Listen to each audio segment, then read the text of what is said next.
যে যে ক্রিকেটারটা না জাতীয় দলে নেই সে হয়তো বাইরে দৌড়াদৌড়ি করছে, কোনো রকমের কোথাও উঠে আসার চেষ্টা করছে, বরঞ্চ বলবো যে আমরা হয়তো ওদেরকে যথেষ্ট সাহায্য সহযোগিতা করছি না। না, এটা একটা অ্যাক্সিডেন্ট, এটা বুঝতে হবে, এটা একটা অ্যাক্সিডেন্ট হয়েছে। তাসকিন তো নতুন খেলে না, প্রায় 8-10 বছর ধরে জাতীয় দল বলি, এই টিম বলি, এসব 8-10 বছর খেলছে, কোনো দিন এরকম হয়নি।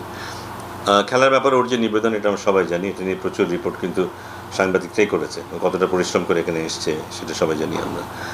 এবং ও নিজেও বলেছে ভারতের সাথে একটা খেলা কতটা উদ্গ্রীব হয়েছিল এটা খেলার জন্য, এবং কেন এটা হয়েছে, ও AM-PM এর একটা ভুল বোঝাবুঝি হয়েছে ঘড়িতে যখন অ্যালার্ম দিয়েছিল, সব কিন্তু ব্যাপারটা পরিষ্কার করেছে।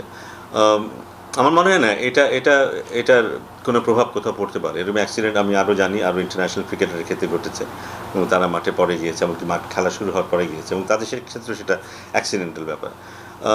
আনফর্চুনেটলি এটা নিয়ে অনেক বেশি আলাপ হচ্ছে, এবং এটা মানে একটা জায়গায় গিয়ে থেমে দেওয়া উচিত ছিল, এবং এটা আসলে টু বি অনেস্ট এটা বাইরে আসারই প্রয়োজন ছিল না। কেন বাইরে আসলে এটা আমি জানি না, এটা ভেতরের ব্যাপার।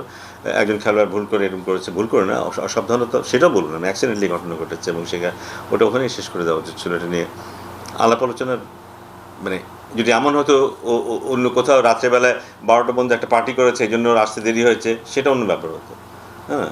কিংবা সকালবেলা ব্রেকফাস্ট টেবিলে আরেকজনের সাথে গল্প করতে করতে খেয়াল করেনি, চলে আসছে, সময় চলে গেছে, সেটা অন্য ব্যাপার। কোনো কিছুই হয়নি, কিন্তু ও খুব দায়িত্ববোধ সম্পন্ন একজন মানুষ, খেলোয়াড়, নিজের দায়িত্ব সম্পর্কে যথেষ্ট সচেতন, এবং সেই জায়গাটা কিন্তু আমরা আঘাত করছি ওকে, ওর সেন্স অফ রেসপন্সিবিলিটি, সেই জায়গাটায় আমরা ওকে আঘাত করছি, যেটা অনুচিত। আমরা এই কথাটা, আমি চাই যে এই কথাটা সবাই শুনুক।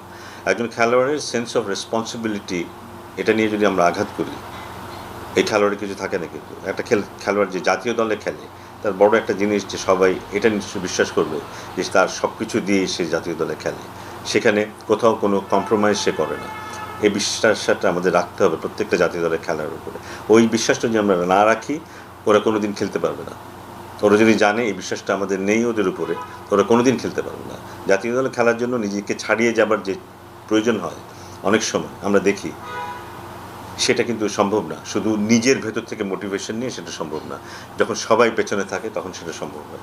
সো আমি আশা করবো যে এটাকে নিয়ে আর টালহাচড়া করা হবে না, এবং এমন ঘটনাও ঘটবে না, এবং এটা এখানে শেষ হয়ে গেলে ভালো। উইকেটের দায়িত্ব অবশ্যই আছে। আমরা তো বাংলাদেশ ক্যাপ্টেনের একটা স্টেটমেন্টও দেখেছি, যেখানে একটা ইন্টারভিউতে বলেছে যে আমরা যে ধরনের উইকেটে খেলি, সেখানে ওই ধরনের উইকেটে খেলে ICC টুর্নামেন্ট বা ওই জাতীয় টুর্নামেন্টে যেসব উইকেটে খেলতে হয় সেখানে পারফর্ম করা কঠিন, কারণ উইকেট একটা অভ্যস্ততা তৈরি করে, একটা পার্টিকুলার উইকেট। আমাদের দেশের উইকেট এগুলিতে হয়তো আমরা দেখেছি যে আন্তর্জাতিক ম্যাচে বা বিদেশি খেলোয়াড়রাও স্ট্রাগল করে কিন্তু রান করতে। সাকিব আল হাসানের মন্তব্যটাও আমাদের নিশ্চয়ই মনে আছে, যে এই উইকেটে কেউ লম্বা সময় ধরে খেলে তার ক্যারিয়ারই বিপদের সম্মুখীন পড়তে পারে। সো একটা 140 রানের উইকেটে খেলতে অভ্যস্ত যে সে হঠাৎ করে 200 রানের একটা উইকেট পেয়ে গেলেও কিন্তু ওই 140-50 রানের মতো করে খেলবে, কারণ তার অভ্যস্ততা সেখানে তৈরি হয়ে যায়। কিন্তু উইকেটকে বিশ্বাস করার যে একটা অভ্যস্ততা তৈরি হয়, একটা উইকেট যেটায় বল একটু দূরে পড়লে ব্যাকফুটে খেলা যাবে, বল একটু সামনে পড়লে ফ্রন্টফুটে খেলা যাবে, এই বিশ্বাসটা করা যায়। বলের বাউন্সটা কী হবে সেটা অনুমান করে নিজের পজিশনটা তৈরি করে ফেলা যায় আগে থেকেই, সেখানে খেলা একরকম। আর আরেকটা উইকেট যেখানে এইটা অনুমান করা যায় না, ব্যাটসম্যানকে শেষ পর্যন্ত অপেক্ষা করতে হয় যে বলটা কী করছে সেটা দেখার জন্য, তার মানে সময় অনেক কম পায় ব্যাটসম্যান। যেখানে সময় অনেক কম পাবে সেখানে ব্যাটসম্যান স্ট্রোক খেলতে পারবে না, খুব লুজ বল না হলে স্ট্রোক খেলা সম্ভব হয় না। তো সেই জিনিসটাই আমাদের হচ্ছে, কিন্তু অনুমান নির্ভর ব্যাটিং আমরা করতে পারি না। একটা বল ওই লেন্থে পড়েছে, আমি শিওর এটা এখানে আসবে, আমি শট খেলবো, ওই খেলাটা আমরা খেলতে পারি না আমাদের উইকেটে। সে কারণেই বড় শট খেলাটা কিংবা অনেক স্কোর করাটা আমাদের এখানে ডিফিকাল্ট হয়ে যায়। প্লাস এটা তো একটা দিক, বাট খেলোয়াড়দের দিক থেকেও একটা ব্যাপার আছে যে হ্যাঁ, এই কন্ডিশন আমি কী করতে পারি, আমি ইম্প্রোভাইজ কীভাবে করতে পারি, বা ঠিক আছে আমি বড় শট কম খেলতে পারলেও সিঙ্গেল কেমন করে বাড়াবো, 1-কে 2 কেমন করে করবো, 2-কে 3 কেমন করে করবো, ওই দিক থেকে একটা উদ্যোগ যদি থাকতো তাহলে আমরা 140-এর উইকেটে হয়তো 150 দেখতে পারতাম, কিন্তু সেই উদ্যোগটা কিন্তু আমরা দেখি না। আমরা খেলোয়াড়রাও হয় যেটা, হ্যাঁ ওদের দরকার হলো একটা দলের সুযোগ পাওয়া, সুযোগটা পেয়ে গেলে ওদের কাজটা হয়ে গেল। তারপর হ্যাঁ খেলা হবে, খেলা হয়ে গেলে খেলা শেষ হবে, কেউ চ্যাম্পিয়ন হবে, কেউ রানার আপ হবে, কেউ টপ স্কোরার হবে, কেউ টপ উইকেট টেকার হবে, ওখানে কিন্তু খেলা শেষ হয়ে যায়। সো একদিকে যেমন উইকেট ডেভেলপ করে খেলার উন্নতি করার তাগিদ অবশ্যই বোর্ডের হওয়ার কথা, এটা ওইভাবে দেখি না। আর ওইদিকে খেলোয়াড়দেরও সেই তাগিদটা দেখি না যে আমি নিজেকে ছাড়িয়ে যেতে চাই এই কন্ডিশনের ভেতরেই, সেই জিনিসটার অভাব আছে। সো এটা দুই পক্ষেরই দায় আছে এখানে। না, এটা আলাদা করে দেখার উপায় নেই। কমিটমেন্ট শুধু ক্রিকেটারদেরই থাকবে আর কারো থাকবে না, আমার থাকবে না, আপনার থাকবে না, আর যারা ক্রিকেট চালায় তাদের থাকবে না, শুধু ক্রিকেটারদেরই কমিটমেন্ট থাকবে, এটা আশা করাটা খুব বোকামি। এটা একটা সামাজিক ব্যাপার।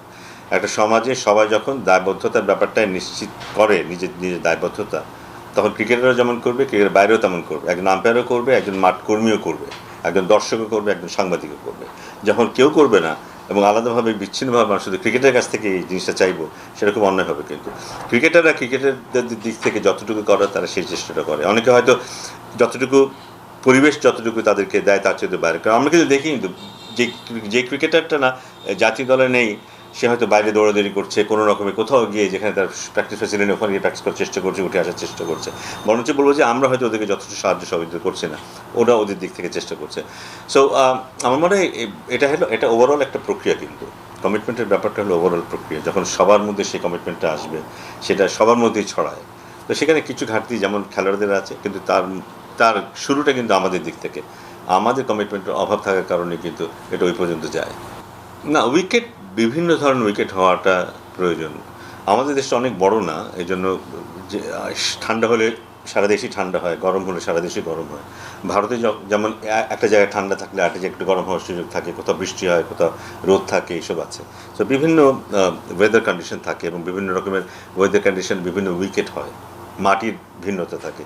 আমরা একই ছোট্ট একটা জায়গায় যেহেতু মাটির ভিন্নতা অতটা বেশি না, বাট উইকেটের পরিবর্তন দরকার, বিভিন্ন রকম উইকেটে খেলা দরকার। বিভিন্ন রকম উইকেটে কোনোটা হয়তো একটু টার্ন থাকবে, কোনোটায় বাউন্স থাকবে, কোনোটায় রান হবে, কোনোটায় বলদের সাহায্য থাকবে। এই জিনিসগুলি খুব দরকার। তাহলে বিভিন্ন এই যে চ্যালেঞ্জগুলির মুখোমুখি আমাদের হতে হয় বিভিন্ন টুর্নামেন্টে বা বিভিন্ন বাইলেট্রাল সিরিজে, সেগুলো আমাদের প্রস্তুতি আরও ভালো হয়। কিন্তু আনফর্চুনেটলি সেটা আমরা অনেক সময় করি না। আমরা আমাদের সুবিধা মতো অনেক সময় আমরা করার চেষ্টা করি। আমার যদি সুযোগ থাকে, আমি যদি ব্যাটসম্যান হই, আমি চাইবো যে একটা ভালো উইকেট, সেটা ব্যাটিংয়ের জন্য ভালো, সেটাতে আমি বারবার খেলবো। বা বলাররা চাইবে আমার একটা উইকেট যেখানে বলিং করলে আমি উইকেট পাবো। সো ওখানে একটা ব্যালেন্স থাকাটা খুব জরুরি। এটা যারা খেলাটা চালাবে তাদের উপলব্ধি করা দরকার যে খেলোয়াড়দেরকে এইসব চ্যালেঞ্জের ভিতরে ফেলতে হবে। আমরা যত এইসব চ্যালেঞ্জের ভিতরে ফেলতে পারবো ওদেরকে, ওরা তত শুদ্ধ হবে, ওরা তত, ওদের মান তত বাড়বে, ওরা তত বেটার প্রস্তুত হবে আলটিমেট চ্যালেঞ্জ গ্রহণ করার জন্য। সো আমার উইকেট খুব গুরুত্বপূর্ণ ভূমিকা রাখে। গুরুত্বপূর্ণ না, আমার মনে হয় সবচাইতে গুরুত্বপূর্ণ ভূমিকা রাখে ক্রিকেট ডেভেলপমেন্ট করার ক্ষেত্রে। ব্যাপারটা যদি আমি এক্সাম্পল দিই, একজন শিল্পী যে ছবি আঁকে, সে এখন যে ধরনের ছবি আঁকতে চায় এতদিন অভিজ্ঞতার পরে, সেই ছবিটা আঁকার সুযোগ আমরা ওদেরকে দিচ্ছি না। It's not about playing in the national team. আমি আন্ডার 19 খেলতাম, আমি খুব ভালো খেলেছি, সবাই জানে আমি একটু ভবিষ্যতের সম্ভাবনায় খেলোয়াড়। এখন আমি এইচপিতে আছি কয়েক বছর, সামনে আমি এই টিমে যাওয়ার স্বপ্ন দেখি। সো আমি যেই জায়গায় আছি, আমি ভেতরে এক ধরনের ক্রিপিং থাকে আমার মধ্যে যে আমি ওই জায়গাটা যেতে চাই অ্যাজ সুন অ্যাজ পসিবল। কিন্তু সেটা যখন সম্ভব হয় না, এক ধরনের ফ্রাস্ট্রেশন তৈরি হয়, তখন ভেতরে এক ধরনের ফ্রাস্ট্রেশন তৈরি হয়। এবং সেটা খুবই, কী বলবো, নেতিবাচক একটা ভূমিকা রাখে কিন্তু আমার গ্রোথের উপরে। কিন্তু সো এইগুলি লক্ষ্য করা খুব জরুরি, বিশেষ করে সিলেকশন প্যানেলের জন্য।